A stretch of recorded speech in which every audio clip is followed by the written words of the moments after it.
I think this is the best lens you can buy for the Sony ZV-E10, and I honestly don't think there's even a close second.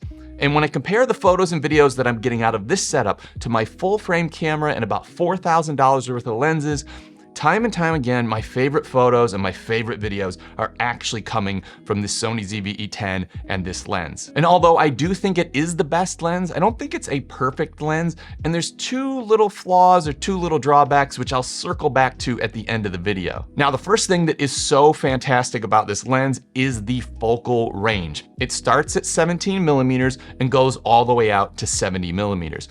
At 17 millimeters, that is wide enough to get sort of landscape or interior photos.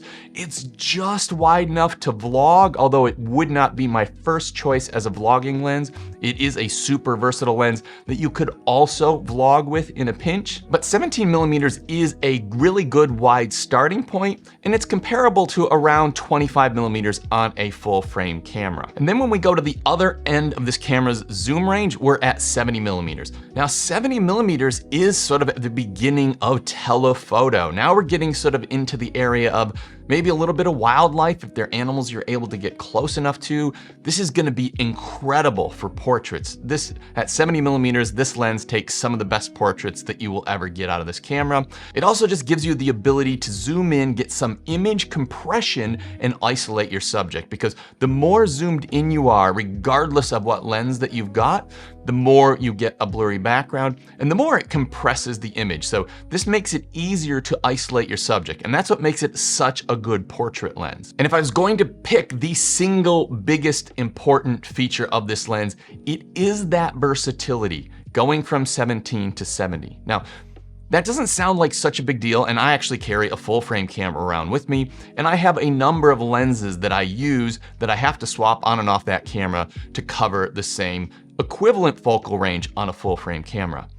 The important thing about that is when you have a number of lenses to achieve some sort of result in a number of different situations you're in, like maybe you're interior or you're in a library or something like that, or historic building, and then you go outside and you see a bird or something like that, you have to switch lenses. What I find for me, particularly for sort of travel, photo, and video, is that I don't want to change the lenses, and then I don't change the lens, and I either don't take the photo or video is not as good as it could be. So don't underestimate the value of having a lens that can cover a huge range without changing lenses. Importantly, there is no full frame lens that has the list of features that this lens does. And what we're seeing here is we are taking advantage of the fact that this is a crop sensor camera, so it has a smaller image area to cover. That means we can make smaller lenses, we can make less expensive lenses, and we can make super versatile lenses like this and still get image stabilization in the lens. So if you look at the features that this lens has, 17 to 70 focal range, f2.8 aperture, and image stabilization, there is no matching full frame lens made that has those features. And because of that, I actually find myself when I'm traveling, sometimes I'm actually taking my full frame cameras with me, and I'm using the crop sensor lens, this lens, on those cameras just so I can get those list of features. This lens falls into a category of lenses that is generally called a super zoom lens. And this is important because traditionally, super zoom lenses did not have very good image quality. So what you got was a lens that covered a wide spectrum of focal lengths from sort of wide angle to telephoto, but what you sacrificed was image quality and sharpness and detail.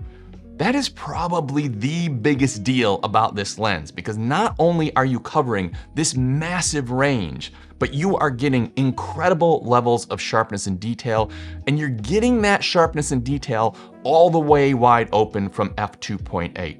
In fact, this lens is so sharp that when I use it as a portrait lens and I bring it into editing, whether it be Photoshop or Lightroom, I find that I actually have to kind of decrease the contrast and soften up the image a bit. And when we're looking at sharpness and detail, this lens has a bit of a bonus mode or a sort of a secret trick up its sleeve, and that's that it is also an incredible close focus or pseudo macro lens. So it's not a true macro lens. A macro lens has a one-to-one representation, it's called. This lens doesn't achieve those sort of results, but it does focus very, very closely and gets you a macro type photo or macro type video. In addition to that, the details and the sharpness are crazy good.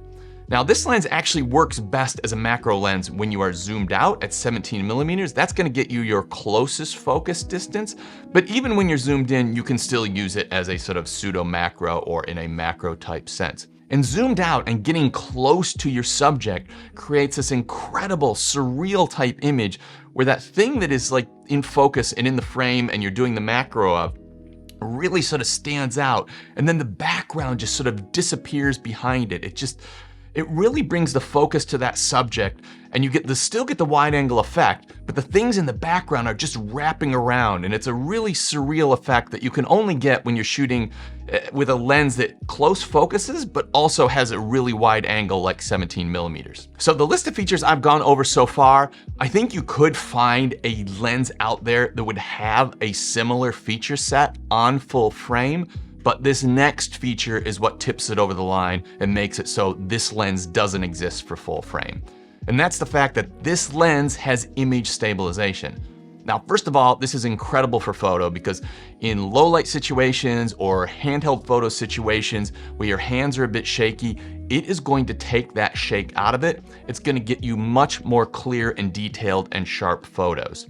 In addition to that, the image stabilization also works in video. So you're going to be able to smooth out your video and get very good handheld video. When we look at the image stabilization for video, lens-based image stabilization is really designed to just take the handheld shake out of your video footage. It's not designed to replace a gimbal or be like a GoPro. And this is the case for both this lens or the kit lens or whatever image stabilized lens you happen to be using. If you walk carefully, it certainly will work for vlogging and it will make your footage much more stable. But as you'll see in these video samples, it won't take your footsteps out and you will get some movement or larger movement with big footsteps or anything that moves the camera a significant amount. The image stabilization just takes the micro jitters out and gives you a bit more watchable footage. To get the best results out of this lens in video, you do want to kind of lock yourself in and use good handheld video technique, which is just getting your sort of elbows down at your side and locking in place like this. And that is going to get you a nice stable image. And in that situation, the image stabilization in the lens is just going to take those micro jitters out and you're just going to get a really nice steady handheld shot. And when we compare this lens to something like the kit lens, one of the headline features of this lens is it's an f2.8 aperture throughout the entire zoom range. Now, f2.8 represents how big the opening is in the back of the lens that allows the light to come through and hit the sensor. And the smaller that number, the bigger the opening is and the more light that hits the sensor. So at f2.8, we are letting a lot of light in. If we compare that to the little kit lens, the kit lens starts at an aperture of f3.5. Now, I won't go into too much detail now, but f3.5 lets in 2/3 less of a stop of light. What that means is you're getting about 66% less light hitting the sensor at f3.5. That's when this lens is zoomed all the way out to 16 millimeters. When you zoom into 50 millimeters, that aperture actually gets smaller. There's nothing you can do about it. The lens is what's called a variable aperture lens. That means the more you zoom in, the more the aperture closes and the less light that hits the sensor. In that case, this zoom lens, the 17 to 70 zoom lens, is at 50 millimeters is still at f2.8. The kit lens is at f5.6. That means you were getting 400% or 4 times the light in this lens, the 17 to 70 f2.8, than you are getting in the little kit lens. So if we're looking at low light conditions, low light photo, low light video, we're gonna get much cleaner images out of this lens. We're not gonna get that sort of grainy or gritty look in video, what's called high ISO noise. So in low light conditions, this lens is gonna outperform the kit lens by an absolute mile. So I think there's a lot of people out there that probably aren't 100% happy with the images they're getting out of their Sony ZV-E10. And I think those people are constantly sort of stalking the forums and watching reviews, thinking about buying a new camera. Do they need to upgrade to full frame? Well, I'm here to tell you that I think most of those people would be able to buy the Tamron 17-70 f2.8 lens with image stabilization, and the images they get are absolutely gonna blow you away. You're not gonna have to spend that extra money on a full frame camera and the compatible full frame lenses, and you're gonna be able to continue to use the camera that you know and love and know how to use. Now, I did say that there were 2 drawbacks about this lens. The first one is the price. It is an expensive lens for a crop sensor lens. And I will put some links in the description down below to the best prices that I could find on this lens. But as a crop sensor lens, it's getting up there towards about the most expensive that you're gonna find in a crop sensor lens. The other issue with it is that it is quite a big lens. So going from 17 to 70 is a huge range with the f2.8 and the image stabilization. This is about as small as you're gonna be able to get a lens that does all that, but that makes the lens kind of dwarf the Sony ZV-E10 body, which can make it a little bit awkward to handle. So what I've done is I've actually put a cage on it, and I'll also put a link to the cage in the description down below.